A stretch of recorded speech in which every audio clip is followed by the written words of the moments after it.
ঐতিহাসিক সমলসমূহ আচলতে কেনেদৰে আছে ইয়াৰ বাবে প্ৰাগ নিউজৰ সৰজমিন এক তদন্ত চলাইছিলোঁ আৰু সোণাৰী সমষ্টিৰ মই যি বাৰেগাঁও অঞ্চলত এটা ঐতিহাসিক পুখুৰী আছে বৰলৰ পুখুৰী আৰু সেই বৰলৰ পুখুৰী এতিয়া তথৈবচ অৱস্থা।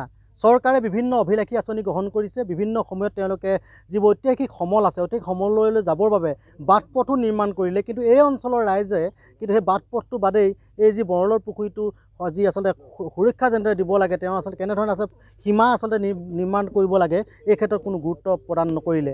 এই মুহূৰ্তত ভিডিঅ' জানিছে দেখাব এইটোৱে হ'ল ঐতিহাসিক বৰলৰ পুখুৰী। ৰাইজে দাবী কৰিছে যে এই যিটো ঐতিহাসিক বৰলৰ পুখুৰীটো কিন্তু বৰ্তমানলৈকে কোনো এখন চৰকাৰে আচলতে সংৰক্ষণৰ ক্ষেত্ৰত কোনো ধৰণৰ গুৰুত্বপূৰ্ণ ভূমিকা গ্ৰহণ কৰা নাই। এই মুহূৰ্তত ভিডিঅ' জানিছে যে দেখুৱাইছে আচলতে চাৰি সীমাত আমি যিমান পাৰোঁ দেখুৱাৰ চেষ্টা চলাইছোঁ। এনেধৰণে আচলতে এই যে ঐতিহাসিক পুখুৰী সমলসমূহ আচলতে জহি খহি যাবলৈ ধৰিছে। ইয়াৰ পিছতো কিন্তু আচলতে কংগ্ৰেছ চৰকাৰো আছিল, বৰ্তমান বিজেপি চৰকাৰ আহিল, তেওঁলোকে কোনো আচলতে গুৰুত্বপূৰ্ণ ভূমিকা গ্ৰহণ কৰা পৰিলক্ষিত হোৱা নাই। এনেধৰণে পৰি ৰৈছে আচলতে এই ঐতিহাসিক সমলসমূহ। আৰু এটা কথা ক'ব লাগিব আচলতে যি ঐতিহাসিক সমলটো আচলতে সংৰক্ষণৰ ক্ষেত্ৰত বিগত কিছু বছৰ পূৰ্বে এই যি চাৰিসীমা নিৰ্মাণ কৰিছিল যদিও কিন্তু আচলতে যিখন ফ্লক লগাইছে ফ্লকত কিন্তু তেওঁলোকে কিমান টকা খৰচ কৰিছিল ইয়াৰো কোনো আচলতে নমুনা নাই। এনেধৰণে এখন চাইনবোৰ্ড তেওঁলোকে নিৰ্মাণ কৰি কোনো ইয়াৰ যি আচলতে কিমান টকা খৰচ কৰিছিল বা MGNৰেগা আঁচনিৰ অধীনতে যদি নিৰ্মাণ হৈছিল তেতিয়াহ'লে টকা কিমান খৰচ কৰিলে কোনো উল্লেখ নাই। গতিকে গোটেই কামবোৰ এক বুমেৰাঙলৈ পৰিণত হৈছে।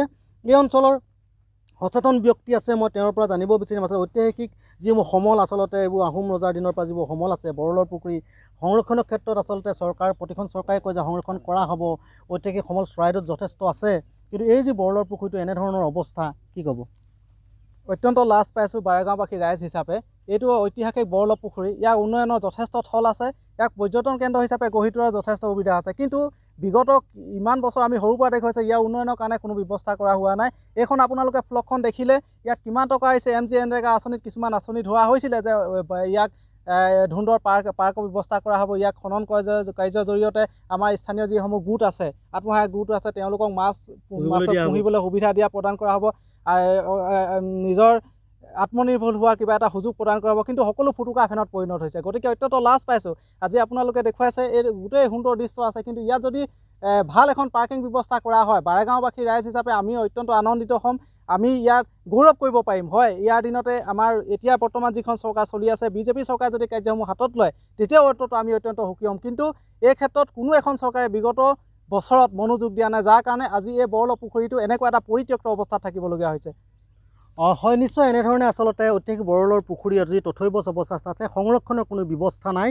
চৰকাৰ আহিছে গৈছে, আচলতে কোনো ব্যৱস্থা গ্ৰহণ কৰা নাই। সেই ৰাইজে আচলতে এটাই আশা কৰিছে যে তেওঁ কৈছে যে আচলতে যিটো আচলতে সংৰক্ষণৰ চাৰিসীমা যদি নিৰ্ধাৰণ কৰা হয়, চাৰিসীমা যদি বেৰা দিয়া হয় বা ইয়াত যদি সুন্দৰকৈ যদি আচলতে নিৰ্মাণ কৰি লোৱা হয় তেতিয়াহ'লে যথেষ্ট পৰ্যটনৰ ক্ষেত্ৰত আচলতে যথেষ্ট সুবিধাজনক হ'ব বুলি কৈছে, বা চৰকাৰেও কিছু ইয়াৰ পৰা কৰ তেওঁলোকক সংগ্ৰহ কৰাৰ তেওঁলোকৰ প্ৰচেষ্টা চলাব পাৰে, যিহেতু চৰাইদেউ জিলাত বহু এনেধৰণৰ সমল আছে। গতিকেলৈ এনেধৰণৰ ঐতিহাসিক সমলসমূহ সংৰক্ষণৰ ক্ষেত্ৰত চৰকাৰে যিহেতু বিভিন্ন আঁচনি গ্ৰহণ কৰিছে, বিগত আজি কিছু বছৰ পূৰ্বে আঁচনি গ্ৰহণ কৰিছে, ঐতিহাসিক সমলসমূহ সংৰক্ষণ কৰিছে আৰু তেওঁলোকে বাট পথ নিৰ্মাণ কৰি দিছে।